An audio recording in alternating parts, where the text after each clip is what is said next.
Bem-vindos ao De Olho no Câmbio, já em sua segunda temporada. É uma produção Remessa Online, a principal plataforma digital brasileira de transferências internacionais. O De Olho no Câmbio é um oferecimento da conta global da Remessa Online. Já já vai aparecer no cantinho da sua tela o QR Code, que você pode pegar o seu celular, não é? E já para facilitar a sua vida, nas suas viagens internacionais, aponte para lá que você vai ter boas informações. Baixe o app também, abra sua conta global. Lembrando que nós estamos em todas as plataformas, no Spotify também, então é uma oportunidade de você ir lá na página da Remessa Online, acompanhar todas as entrevistas que já fizemos e esta de hoje também, que faremos já já. Deixa eu convidar meu companheiro, que estamos aqui juntos desde o início, economista e professor André Galhardo, vai aparecer na tela aí, nós vamos entrevistar o nosso convidado já já. Tudo bem, Galhardo?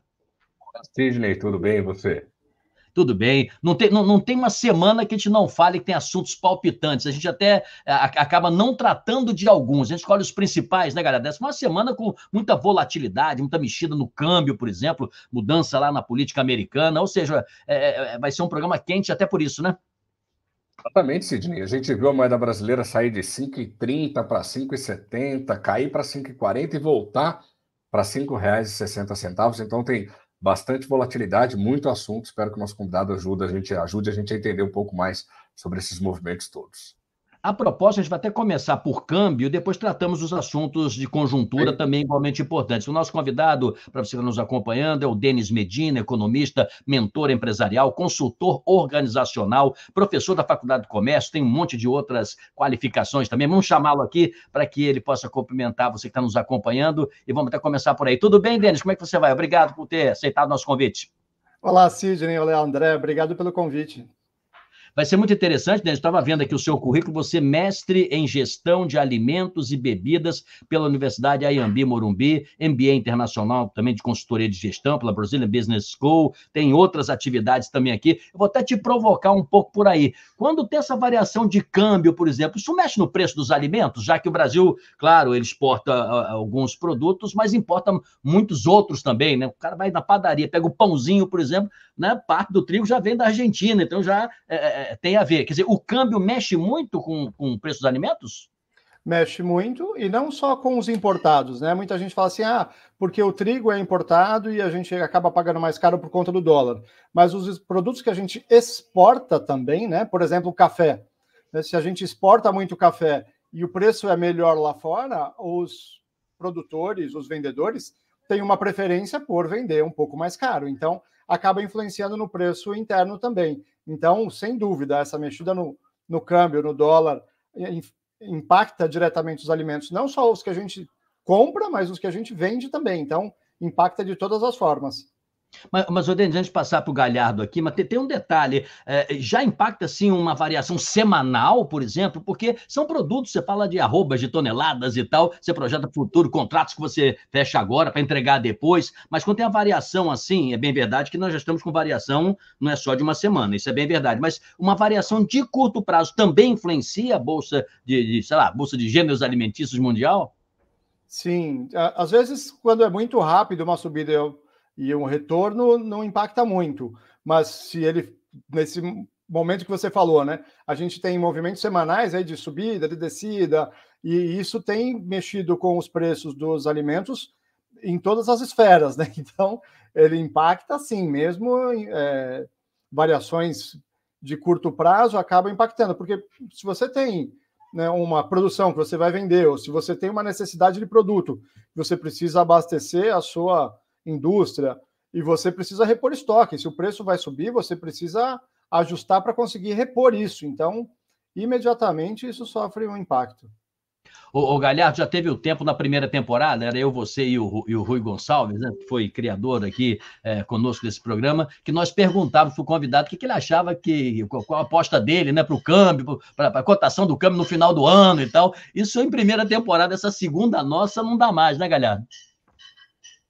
boa tarde, Denis. É exatamente, Sidney. Não dá para falar mais de projeção de câmbio, porque a gente dá até vergonha de fazer esse tipo de pergunta, porque a gente imaginava no começo do ano moeda americana migrando ali para 4,50, 4,60, e na verdade o que a gente tem visto é 5,50, 5,60, está muito volátil, né? A gente sempre soube tem muitas falas, né, de economistas famosos, e mesmo o Sidney citou aqui os convidados da primeira temporada, a dificuldade que é estimar câmbio. Então a gente sempre toma muito cuidado, né, com os clientes da Remessa Online aqui, ao dizer, olha, a gente não tem bola de cristal, mas considerando o que a gente tem até agora, a expectativa é de que valorize ou que se desvalorize. Mas só para a gente, eu vou falar de câmbio já, Sidney, mas aproveitando que o Denis fala bastante sobre alimentos e tal, não sei se é o escopo do trabalho do Denis aqui, mas a gente viu, você me fez lembrar da pandemia. Na pandemia, o preço do arroz subiu rapidamente e o dólar também se desvalorizou rapidamente, e aí faltou arroz no mercado doméstico. E aí levantaram aquela questão de que o Brasil não tinha mais os estoques reguladores. O Brasil continua com estoques muito baixos, né? Será que faz sentido nós retomarmos? Isso poderia ajudar a amortecer flutuações de curto prazo? Qual a sua visão sobre isso, Denis?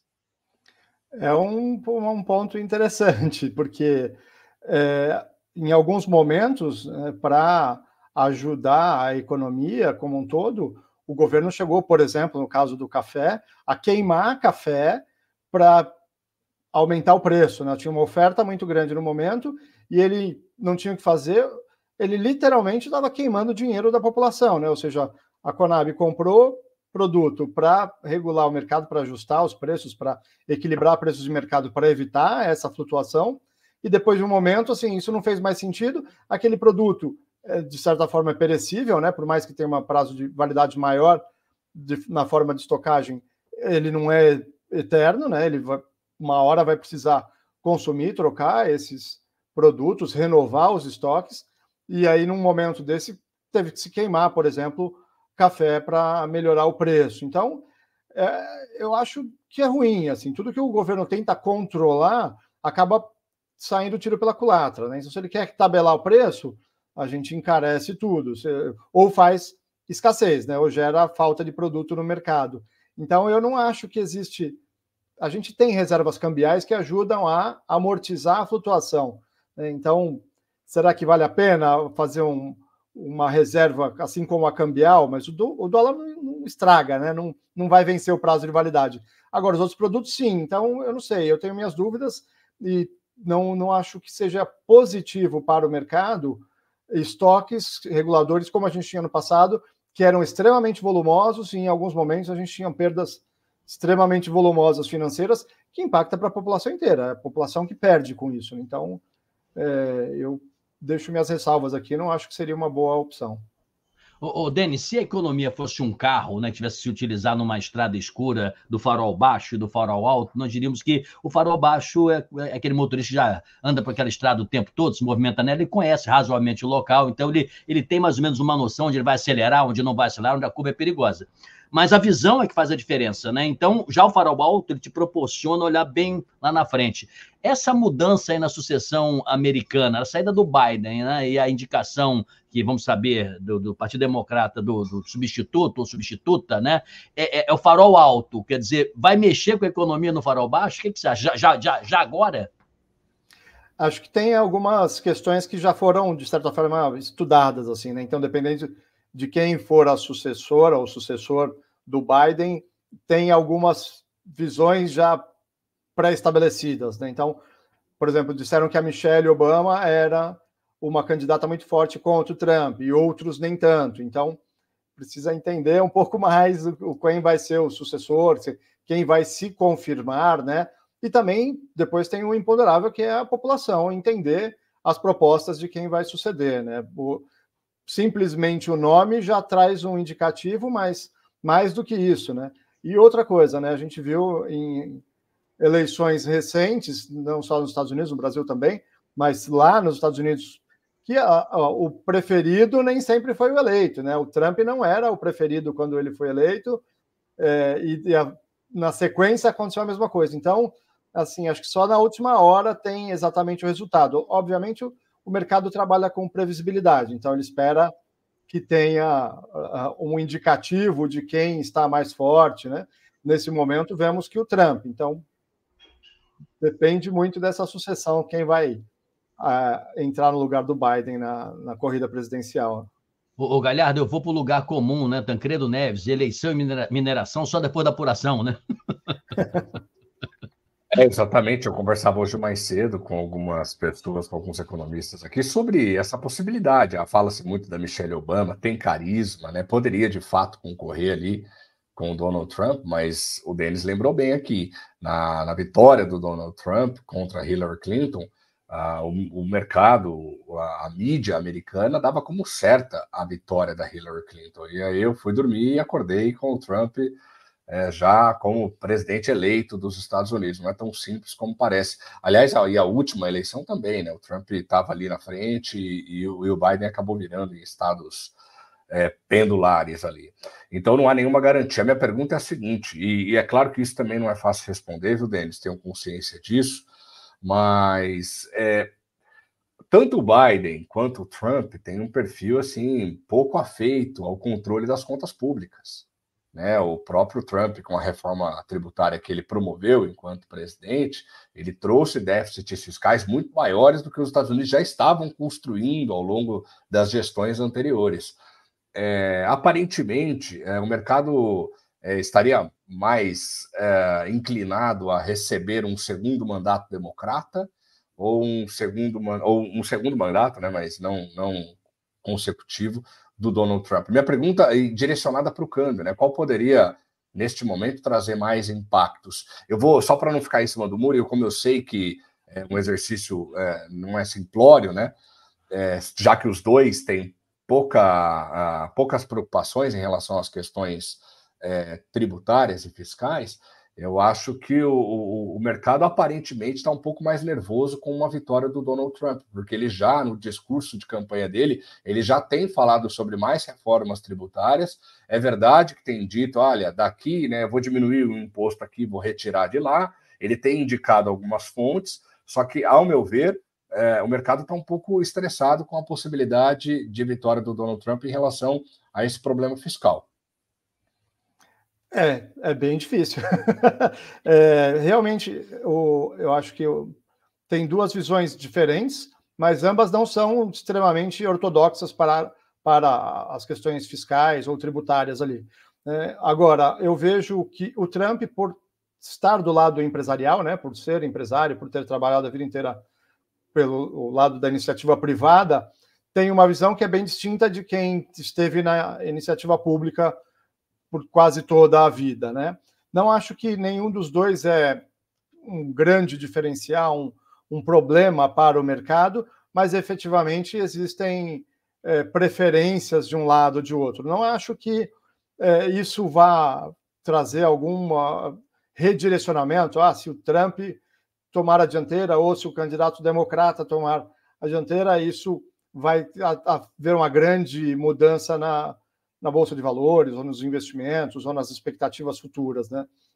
Acho que ambos os candidatos têm, como você disse, né, não tanto cuidado aí com essas questões tributárias ou fiscais, então nenhum dos dois é absolutamente melhor ou pior, né? Acho que tem uma ponderação, talvez alguns prefiram visões de mundo diferentes, mas acho que economicamente os dois não estão tão afastados assim.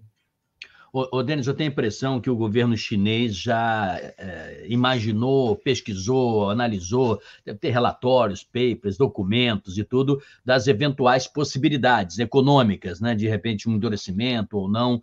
A minha pergunta é, e para o Brasil? O Brasil estaria preparado para uma hipótese ou outra? Porque nós hoje estamos muito ligados à economia americana, né? Quando tem um tremor lá, você começa a dizer, e os investidores vão tirar dinheiro daqui ou não? Como é que fica isso? Então, é sempre como se fosse uma montanha-russa para nós, né? Você está numa posição de tranquilidade e o pulmão enche, mas de repente você fala, aí o pulmão já começa a se apavorar. Como é que você observa a economia brasileira diante dos próximos passos, já que no final do ano nós já vamos saber já quem será o novo presidente e que políticas, né, teremos aí de curto prazo?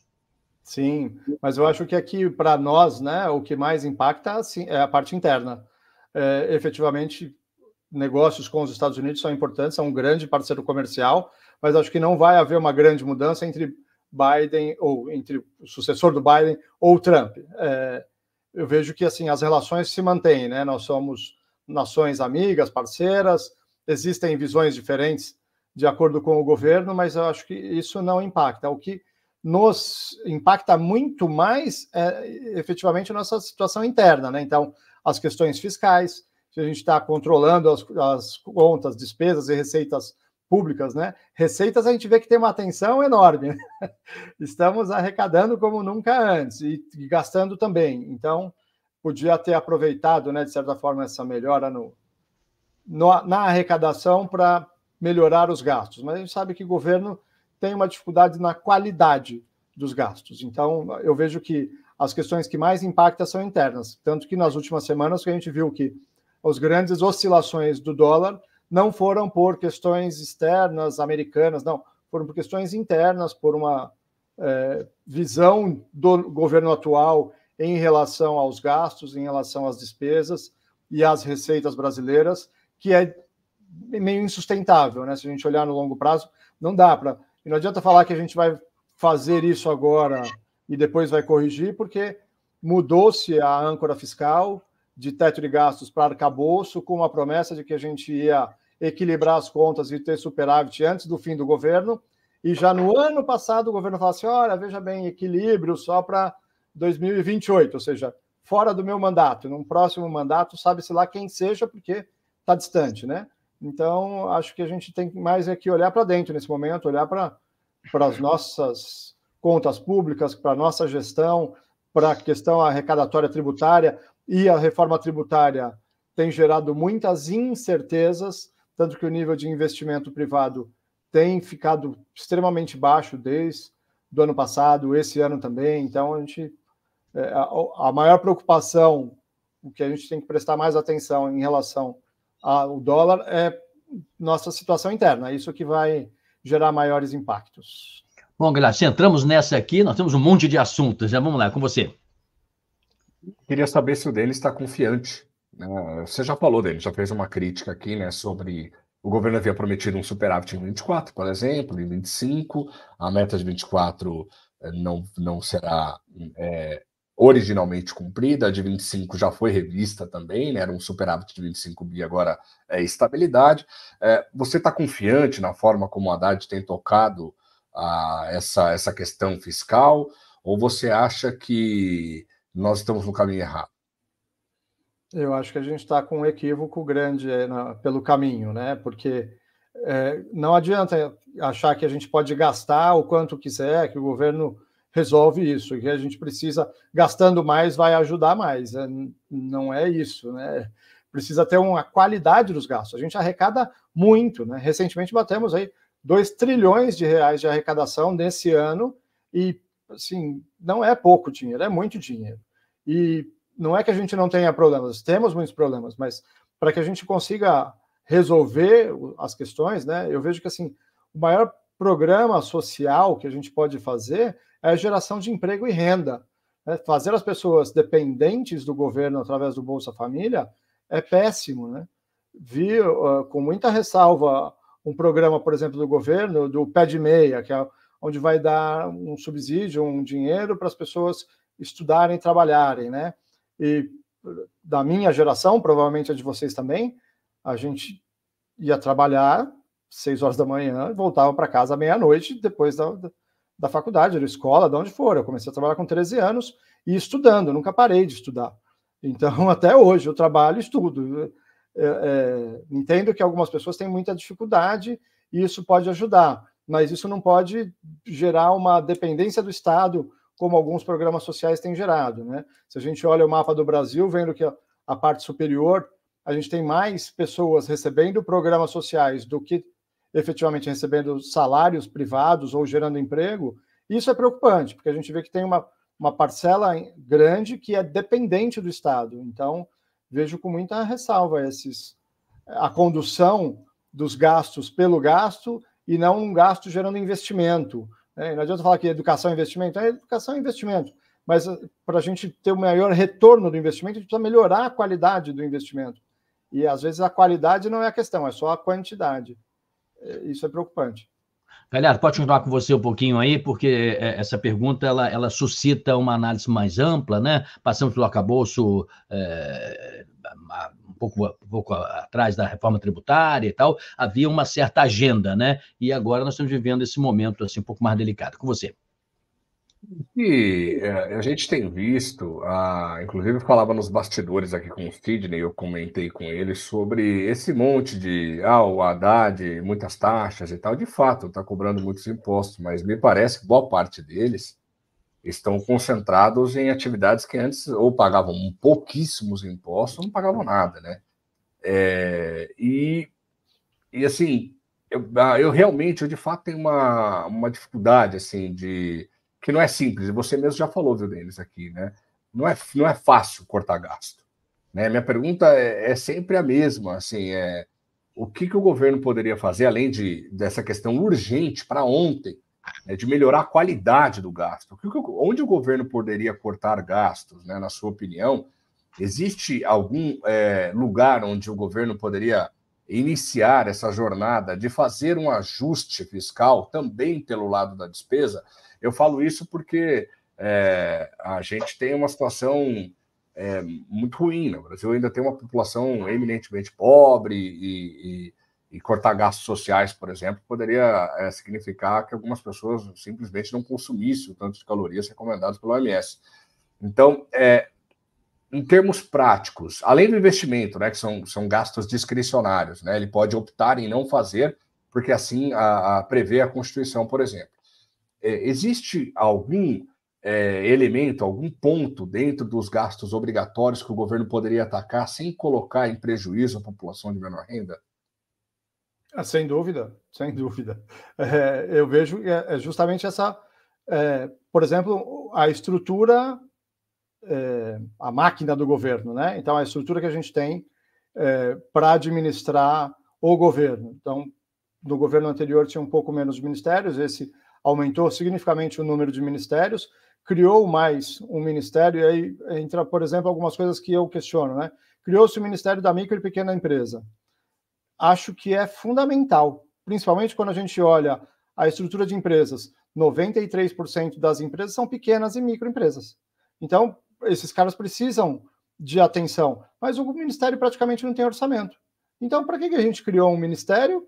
Para atender uma parcela importante que vai gerar emprego e renda e que não tem verba para trabalhar, vai ter que fazer programa na base da confiança.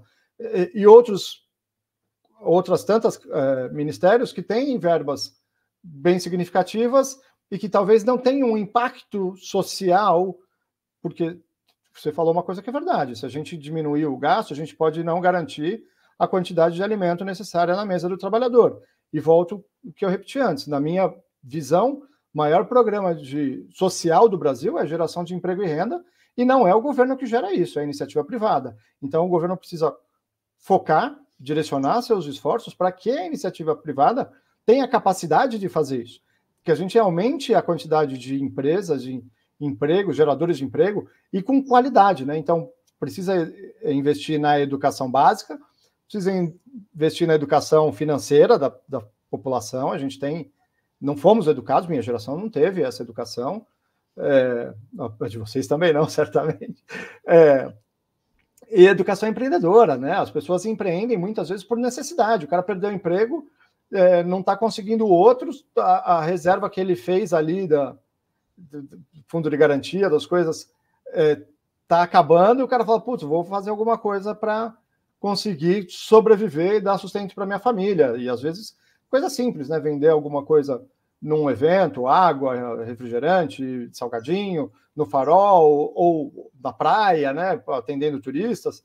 Então, o brasileiro tem, por natureza, esse jogo de cintura de fazer. Precisa de um direcionamento de fazer certo. Então, esse tipo de esforço eu não vejo, né? O governo pensando, putz, a gente precisa dar educação financeira, eles precisam administrar o dinheiro. Na verdade, a fala do presidente foi o inverso. Quando a gente olha a semana passada, ele falou assim, precisamos de menos pessoas que recebem dividendos e mais trabalhadores. Mas o cara que recebe dividendo, certamente a família dele lá no passado trabalhou para que ele tivesse essa condição, né? Não caiu do céu. Ninguém que recebe dividendos hoje foi por sorte, né? Aliás, a gente olha que a Mega Sena, por exemplo, os ganhadores todos destroem, quase todos, a sua grande maioria, destroem o dinheiro que ganhou em pouco tempo. Então, não é isso, não é... Dar dinheiro não resolve, a gente precisa gerar condições para que as pessoas... E até quando eu penso, né, eu dou aula para muitas classes sociais diferentes, né? Quando a gente fala, o que você preferia, né? Ser dependente do Estado ou você gerar uma renda suficiente para sustentar sua família? Né? Num primeiro momento, você fala, eu queria ganhar dinheiro. Aí você fala assim, pô, mas não é mais honroso, mais orgulhoso você chegar para o seu filho e falar, olha, isso aqui foi o fruto do meu trabalho, eu desenvolvi isso, eu fiz isso, eu produzi isso, eu criei isso, e isso aqui a gente vive do que a gente produziu.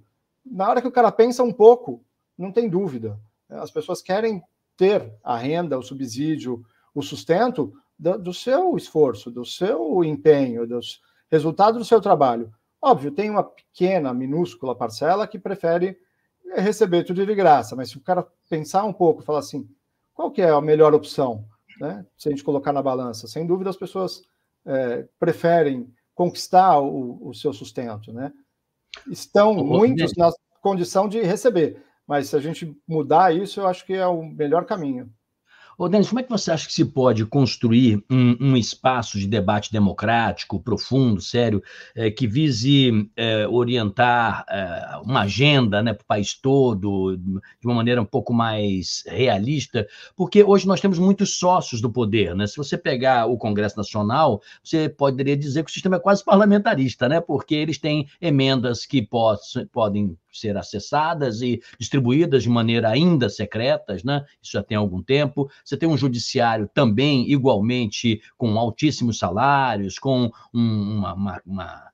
uma legislação muito estranha, né? Porque às vezes um juiz, num desvio de conduta, ele é aposentado, mas continua recebendo o mesmo salário, por exemplo, né? Uma história igualmente pesada. Você pega as assembleias legislativas, há casos que o presidente da Assembleia bate no peito que está ajudando o executivo do seu estado, devolvendo dinheiro. Está devolvendo porque não sobrou, né? Não tinha destino na Assembleia. Quer dizer, é muito estranho você ver estruturas de Estado muito pesadas concentrando um poder, quase delimitando, né, na cabeça da pirâmide ali aqueles que têm e a esmagadora maioria que não tem. Para a gente ter um debate assim que não fosse só nas redes sociais, né, não é nem o melhor lugar, como é que você acha que poderia construir isso para ser mais isento e menos polarizado? Bem difícil. São desafios que a gente precisa romper, né? Eu acho que por muitas vezes, quando a gente fala de eleição, né, depois de um tempo, fala assim, você precisa lembrar em quem você votou para cobrar seu deputado. Mas eu tenho certeza absoluta de que a maioria da população não votou naqueles que estão lá, porque o sistema de eleição é por partido, né? Então, às vezes você votou num cara que ele não foi eleito, mas o voto foi para o partido e entrou um cara do partido que não era o que você queria. Então, talvez essa é um ponto de atenção que a gente precisa cuidar, é que assim, a representatividade do Congresso nem sempre é o que a gente gostaria que fosse, né? E por isso a gente vê muitas figuras no Congresso se perpetuando, né? Os caras estão lá há muito tempo e falam, porra, mas eu não conheço ninguém que votou nesse deputado, nesse senador.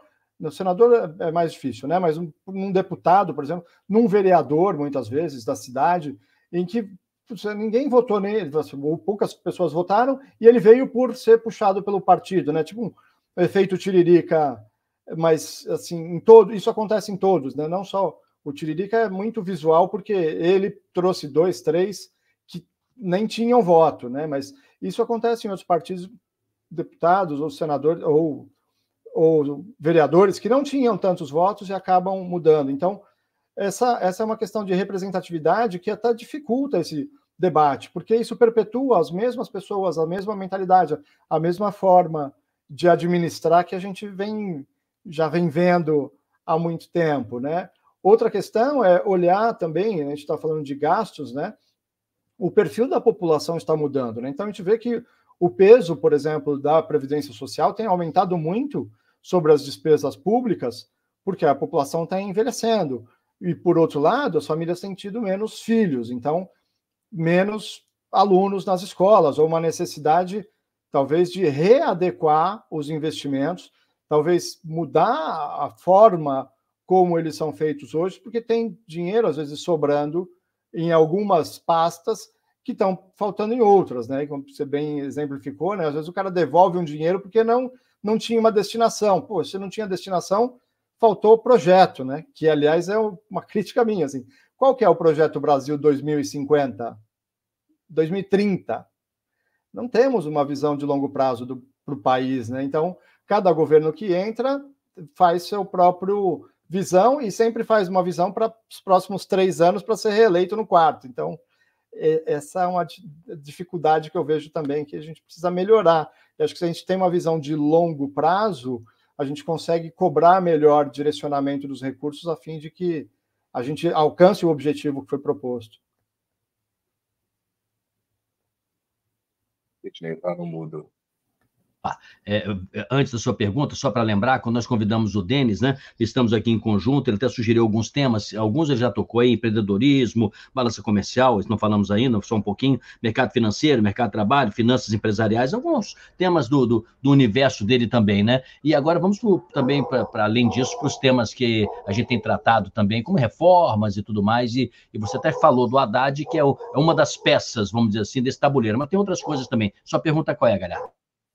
Não, a minha pergunta para o Denis, essa também é. Eu faço pergunta que eu realmente estou em dúvida, não só para jogar o Denis na fogueira, né? Mas, por exemplo, eu tenho falado desde o começo do ano que a meta de inflação do Brasil para 2024, 2025, 2026, ela é uma meta muito ousada. Fala-se muito do quanto a meta fiscal é audaciosa, né? Zerar o déficit depois de um déficit muito significativo em 2023, mas fala-se pouco, né, do esforço que precisa ser feito para cumprir com a meta de inflação de 3% ao ano. Eu já ouvi economistas, que eu inclusive respeito, mas já ouvi argumento do tipo, bom, nós nunca tivemos, nunca é exagero, porque em 2 oportunidades a inflação ficou abaixo de 3% no Brasil, e uma delas foi em 1998, acho que nem cabe mais trazer isso em perspectiva. Mas nós nunca tivemos uma inflação em 3%, porque nós nunca perseguimos uma inflação em 3%. Não faz muito sentido para mim, mas, de todo modo, e que sempre que eu coloco isso em pauta, parece que eu estou querendo colocar uma meta de inflação em 6%, para deixar o juro baixinho. Não é disso que se trata. É talvez entender um pouco melhor do Brasil, as suas deficiências estruturais e como tudo isso impacta no nosso cotidiano. Porque se uma meta de inflação ousada como essa que está posta, e que eu acho que deve manter, porque se você muda, aí você traz desvalorização cambial, você traz outros problemas que acabam pesando no bolso do contribuinte. Se você tem uma meta de inflação ousada como esta, você precisa de uma taxa de juros que é a taxa real de juros, uma das mais altas do mundo. E aí isso acaba impactando justamente o pequeno empreendedor, porque você vai tomar crédito no mercado bancário, não é 10,5, né? É um absurdo de crédito, né? Então, como conectar o Brasil do futuro com esse Brasil que a gente conhece, que é o Brasil do presente, o Brasil da disfunção burocrática, da falta de infraestrutura, da ausência, muitas vezes, de condição de trabalhar. Será que a gente não está dando um passo maior do que a perna? Eu trouxe esse exemplo da meta fiscal como para ilustrar. É claro que existem outras coisas, né, mas apenas para ilustrar. Conectar o Brasil do futuro com o Brasil presente, tendo a estrutura que nós temos no presente, não pode gerar mais pobreza deles? Acho que nem pode, né? Não deveria. Não deveria. O que a gente precisa é buscar esse Brasil do futuro, mas, assim, para mim, o Brasil do futuro falta uma visão do futuro, né? E a gente vê, por exemplo, a China cresceu muito, ultrapassou o Brasil, se a gente voltar lá algumas décadas atrás, o PIB da China era menor que o nosso. E eles ultrapassaram, assim, muito rapidamente e muito agressivamente, né? E tinha uma visão de longo prazo, né? E, às vezes, eu acho que nas discussões, né, como o Sidney falou, né, o Congresso fala de tantos assuntos, às vezes se perde um pouco a razão do que a gente está fazendo, né? Um exemplo é a reforma tributária, né? Por que estamos fazendo a reforma tributária? O meu entender o sistema tributário brasileiro é caótico, é difícil de entender. Eu assessoro empresas internacionais com consultoria, e às vezes é difícil explicar quanto que você vai pagar de imposto, porque não tem isso, depende do produto, do NCM, de onde vem, para onde vai, do porto de entrada, se é transferência de Estado, é dificílimo. Então, a reforma tributária, no meu ver, viria para resolver esta questão, ou melhorar essa questão, simplificar o sistema tributário. Então, para simplificar, juntaram PIS/COFINS, ICMS e ISS, fizeram 2 novos impostos, então, teoricamente, a gente diminuiu 2, mas aí criaram o imposto seletivo. Aí agora estão mexendo na cesta básica, que não era tema, não era pauta. A gente já tinha os produtos da cesta básica, que já tinham um benefício fiscal ali de redução de base de cálculo. Então, está se perdendo. O motivo principal da reforma tributária que não é para criar o IVA, é para simplificar o sistema. Uma forma de simplificar é criando o IVA. Mas aí criaram o IVA, criaram imposto seletivo. Já o imposto seletivo era para produtos que prejudicavam saúde e meio ambiente. Colocaram um carro elétrico, que não me parece que é o caso. Daqui a pouco vão colocar outros produtos que também não. E aí aquilo que era para simplificar acabou ficando complicado, só que de outra forma. Não perdeu a razão de ser. Falta essa visão de longo prazo e aí pensar alternativas para como se alcançar esse longo prazo, né? Voltando para empresas, assim, o Sebrae afirma que 70% a 80% das empresas quebram em até 5 anos de existência. E o problema da quebra das empresas não é falta de dinheiro, é falta de planejamento e falta de gestão. Então, no começo, quando se iniciou o negócio, tinha o dinheiro, né? O cara não vai começar ou assim, sair do nada, a não ser que também existe essa possibilidade, mas assim, em algum momento para o negócio andar, ele precisa de dinheiro. Né? Mas a falta de dinheiro não é porque o dinheiro acabou, é porque não estava planejado, porque não fez a gestão, né, o caminho que precisa ser feito. Então, precisamos planejar o que queremos para o futuro, para o longo prazo, e com isso fazer a gestão para alcançar lá. Né? Acho que os juros, né, como você citou, na verdade, a inflação, é uma questão delicada, porque a inflação acaba corroendo o poder de compra da população. Então, precisamos também ter, né, uma política segura de que, assim, vamos repor a perda inflacionária, principalmente para a população de baixa renda, do salário mínimo, isso, né, sucessivamente e consistentemente, sem gerar risco para essa população, que é a mais carente. Mas nem isso, né, porque a inflação é uma coisa, o controle da inflação é outra, aumento do salário mínimo é uma decisão política de orçamento do federal junto com o legislativo, então as coisas não são tão conectas assim, né? Não são tão ligadas a uma visão de futuro, que isso eu sinto muita falta no Brasil.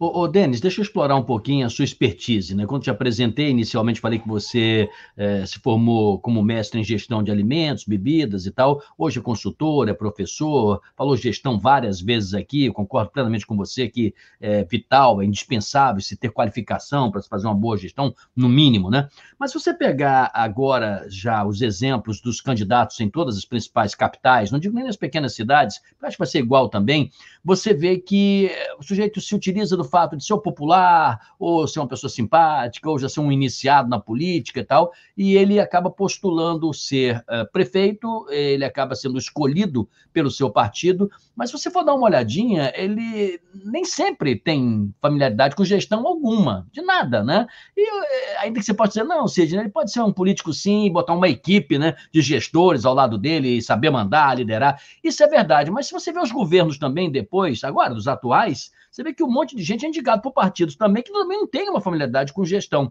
Por que essa falência do conhecimento da gestão e nós não a valorizamos para ter gente realmente que, para gerir um hospital, não basta ser médico, tem que ser gestor, né?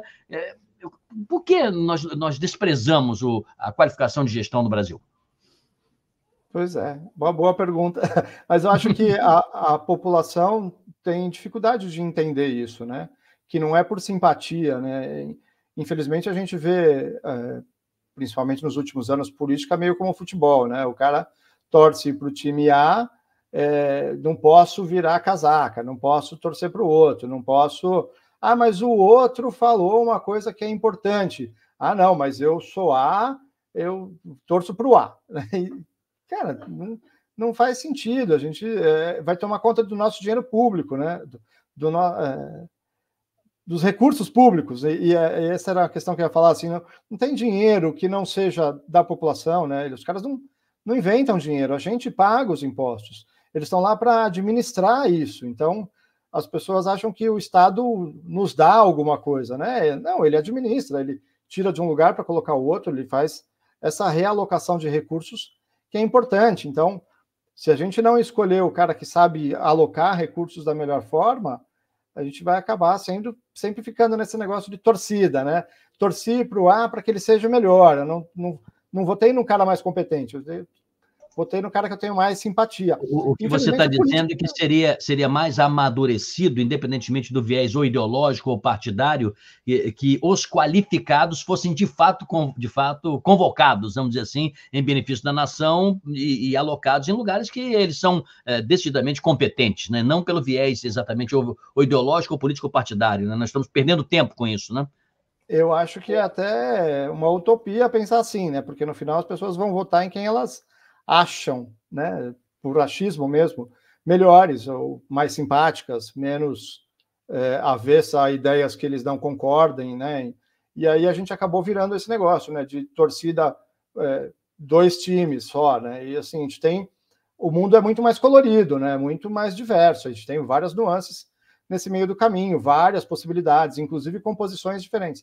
Acho que falta, né, essa compreensão do povo, o que os políticos estão fazendo lá, né? Não é só para falar o que a gente quer ouvir, né? Mas é fazer o que precisa ser feito. Essa é uma questão dura, mas o político está lá para falar, então as pessoas acabam ouvindo as palavras. Verdade. Ô, Galhardo, vamos já para a reta final nossa aqui, talvez seja uma última ou penúltima pergunta sua. Você também é professor, eu imagino o quanto de talentos, né, que você observa numa turma, sei lá, de 30 alunos, eles se formam e tal, e entram nesse sistema, né, de mercado de trabalho, eu vou trabalhar lá fora, ou aqui mesmo, né, e você acredita que eles possam contribuir, né, com suas inteligências, embora tendo inexperiência, né, porque são razoavelmente jovens, mas, no entanto, tem essa máquina, esse sistema que vai triturando e, às vezes, o talento ficaria no meio desse bololô e acontece que estamos tratando aqui que precisamos superar esse nó, né? Mas vamos lá, sua pergunta, Galhardo. É difícil, né, Sidney? É muito difícil. Eu acredito sim, eu vejo excelentes alunos e alunas ao longo da minha trajetória, vi muitos deles. E aí penso no que o Denis falou, né? Eu também trabalho desde cedo, minha família toda, infelizmente, não dispusemos de herança e precisamos trabalhar bastante. Trabalharíamos de todo modo, mas seria um pouco mais fácil se tivesse um pouco mais de recurso. E o que eu mais vejo é isso, né? O aluno que trabalha das 6 à meia-noite, o cara não presta atenção na minha aula, entendeu? Então, eu tenho essa dificuldade. O cara já estuda à noite, dá aula à noite. O cara, a aluna, né? O aluno, a aluna, ele já chega cansado, ele não consegue dedicar algum tempo do seu dia para ler. Enfim, a gente tem problemas estruturais muito graves, né? O meu medo, na verdade, essas perguntas todas que eu fiz, é esse debate ele ficar na superfície, né? Por exemplo, quando o Temer assume no lugar da Dilma Rousseff, quando ele, na verdade, ocupa a cadeira presidencial, ele aprova o teto de gastos. E o teto de gastos era uma aberração, né? Assim, não teve ninguém que defendeu o teto de gastos. Se eu pegar aqui especialistas em finanças públicas, os que falam assim, os que ainda dizem que serviu para alguma coisa, dizem, olha, o teto de gastos foi para estancar o sangue ali, né? Para a gente ver o que ia fazer a partir dali, mas nada além disso. Então, eu tenho todas as críticas ao antigo equipe econômica do presidente anterior, né, que não só rasgou o teto de gastos, como a lei de responsabilidade fiscal e tantas outras coisas que estavam ali para diminuir os problemas fiscais, mas do outro lado, apesar de ser um crítico ferrenho à forma como o governo anterior conduziu as contas públicas, por outro lado, eu tenho quase certeza que se fosse qualquer outro presidente, teria que rasgar o teto de gastos, porque botaram uma camisa de força no Brasil que a gente não ia ter como sair. Não tem, como é que você congela os gastos? Então, acho que a coisa é um pouco mais profunda, como você falou. Eu me lembro muito bem que um dos ministérios que foi pego para Cristo foi o Ministério da Pesca. Pô, para que ter Ministério da Pesca?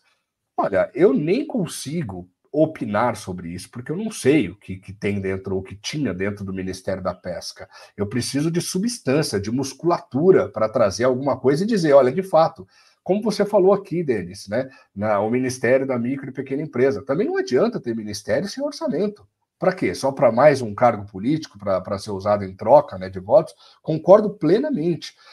Só que sempre tem os bodes expiatórios, o Ministério da Pesca, o aumento de ministério, e a gente não consegue discutir o Brasil com a profundidade que a gente precisa, e rapidez com que a gente precisa, né? Tem um eterno candidato à presidência da República que diz que tem cortes aí de gastos que não precisam ser feitos porque não dá bilhão.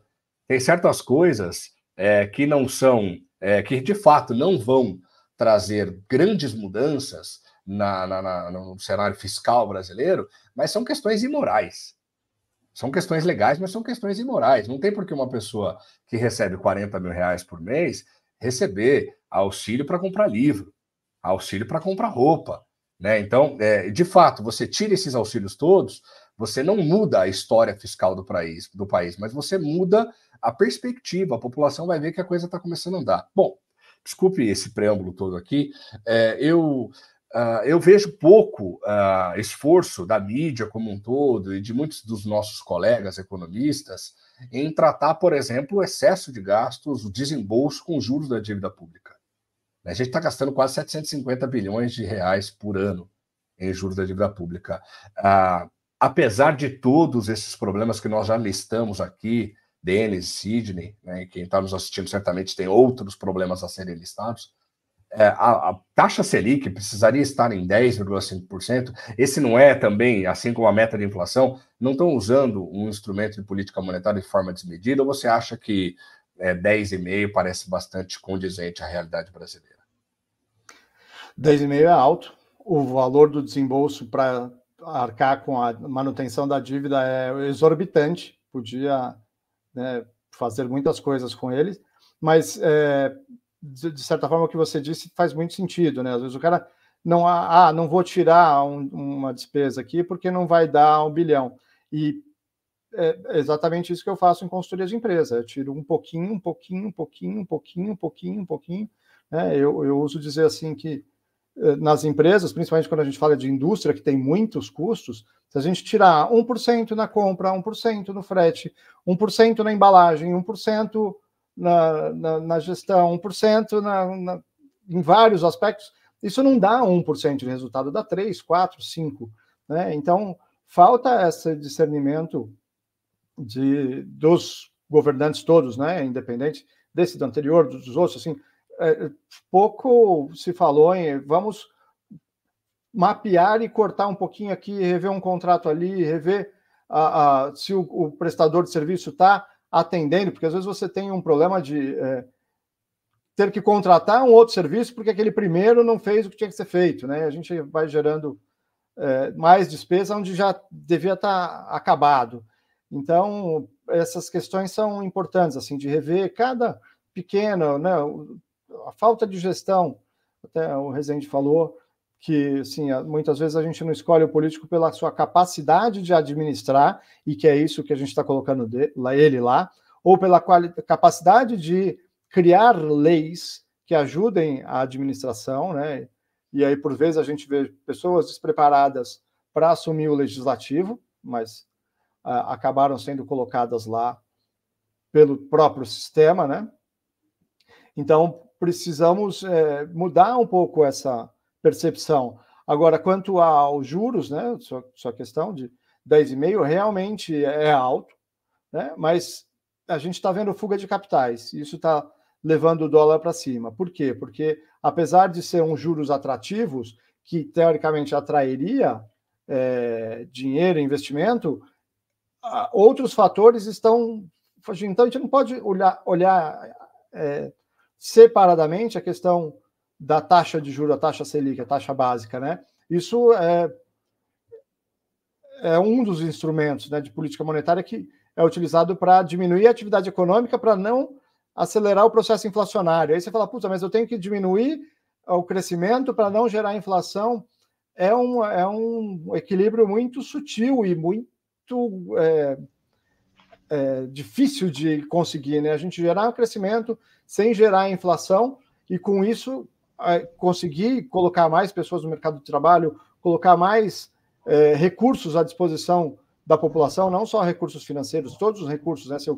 Se eu coloca uma linha de ônibus, uma linha de metrô a mais numa região que se atende melhor, é um recurso extremamente útil para aquela população que está ali instalada. Então, esse equilíbrio é muito sutil. Mas, nesse momento, né, com as metas de inflação, com o nível de desequilíbrio fiscal que a gente tem observado, para conseguir manter isso, essa é a taxa de juros necessária, infelizmente.